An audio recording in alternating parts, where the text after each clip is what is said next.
What is up, everyone? Welcome back to another video today, and in this video I have another unboxing. Finally, the SkyWest CRJ-700 is at my house, so go ahead and unbox this. So as you can tell, this is shipped on USPS. Thankfully, there is no significant damage to the box, unlike last time. That was quite an unfortunate experience. Yeah, so go ahead and take this out. And hopefully our model is in good condition.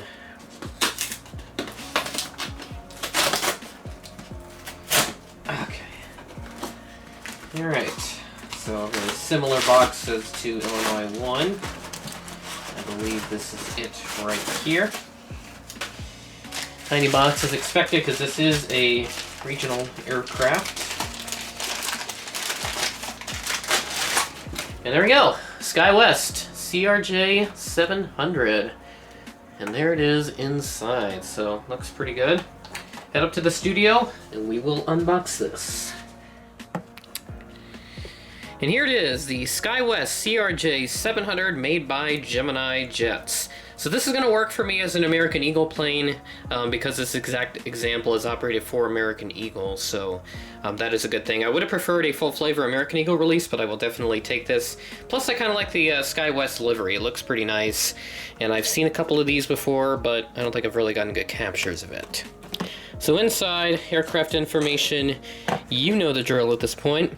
2021 release is to be expected, and the item number is GJSKW1265. So that makes me assume that this is supposed to be a model released a little while back, but they never got around to doing so for whatever reason.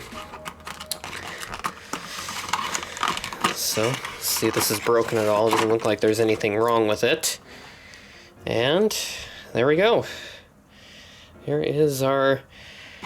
I think this is my third or fourth CRJ-700 in the collection, and probably like my 10th or so regional jet.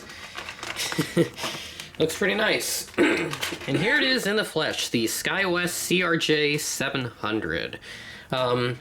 Good thing to note is that the main landing gear has been glued on the correct way as it's supposed to be. The most annoying thing is this is not a as anticipated release for a 1400 regional jet as compared to the American Eagle or the Delta Connection. So it's a little disappointing that they had to fix it on this release, but I'm at least happy this is fixed anyway. I'm not sure why they can't get it fixed on the 900, but it does fine on the 700. Yeah, go ahead and start off at the front. So we got the cockpit windows. The L1 door, some little decals right under there. I think that says operated by SkyWest, even though there are larger SkyWest titles right underneath between the third window and the near the seventh window. Got one overwing exit. The registration is November 604 Sierra Kilo. A little bit of a, looks like a scratch or something on the left, on the port side engine there. Not sure if it's like that on the other side. I'll go ahead and turn it over. Yeah, nothing there, so a little bit of a very minor defect, and there is something I just noticed there on the top of that left stabilizer. Not sure if I can rub that off. I cannot, so some type of...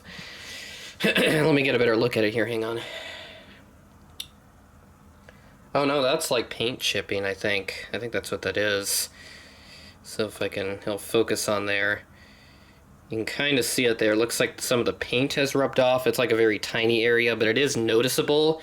Even from a distance, I can kind of tell that, you know, there's something wrong with that horizontal stabilizer.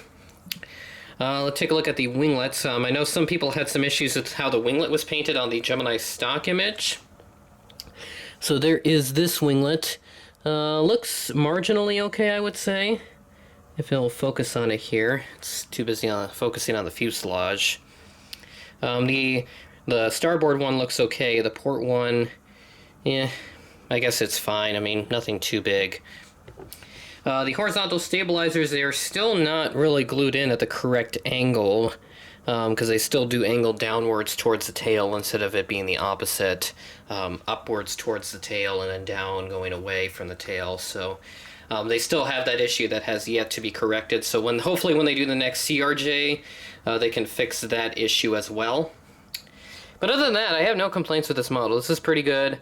The SkyWest color actually looks pretty decent. Some people had issues with it being just a tad bit too bright, but I think that's because Gemini uses, I would assume, Discord light mode with their images. So it just kind of washes out all the colors, and it just doesn't look all that great. I hear a...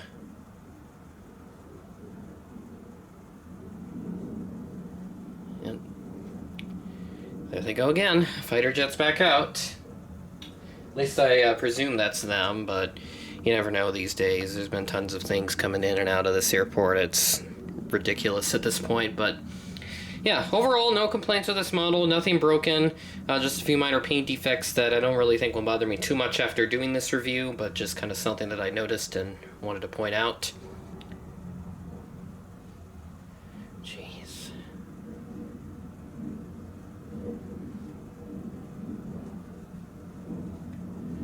God, I tell you, these things are so loud that it's not even funny. It is currently about 2:30 in the afternoon, and USPS always delays the arrivals of these packages nowadays. They always get delivered late. They used to get delivered at like between 9 to 11 in the morning for me, but apparently that's gotten changed now.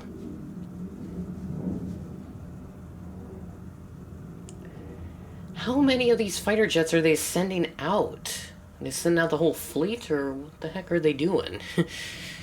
Well, with that out of the way, I'm finally done with this review, so look forward to seeing this in next week's airport update for Random Model Airports. I will have that airport chosen after I conclude filming this review, and once I get that airport all set up, and yeah, I'll try to feature it in that update, so that way it makes its debut fairly shortly after I unbox it.